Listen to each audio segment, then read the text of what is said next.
Une femme repêchée dans le port de Vannes mercredi soir est décédée. Âgée d'une soixantaine d'années, elle avait été découverte dans l'eau en fin de journée. À l'arrivée des pompiers, elle était en arrêt cardio-respiratoire et les tentatives de réanimation des sauveteurs n'ont rien changé. Les raisons pour lesquelles elle s'est retrouvée dans l'eau sont encore inconnues selon le magistrat. Le seul rhinocéros du zoo de Pont-Scorff est décédé en début de semaine. L'animal surnommé Jacob était affaibli depuis quelque temps et est mort dans la force de l'âge malgré les efforts de Rewild pour le sauver.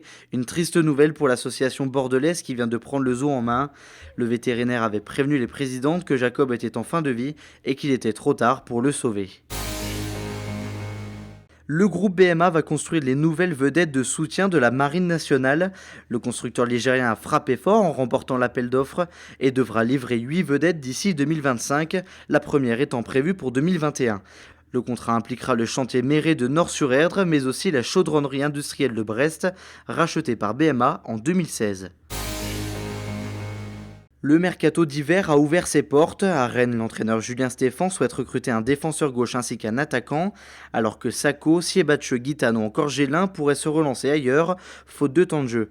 Guingamp ne compte pas acheter, sauf s'il y a un départ, et Nico Benezet, de retour de son prêt à Toronto, aimerait bien retrouver le championnat américain dès cet hiver. Pour Lorient et Brest, le mercato devrait être assez calme.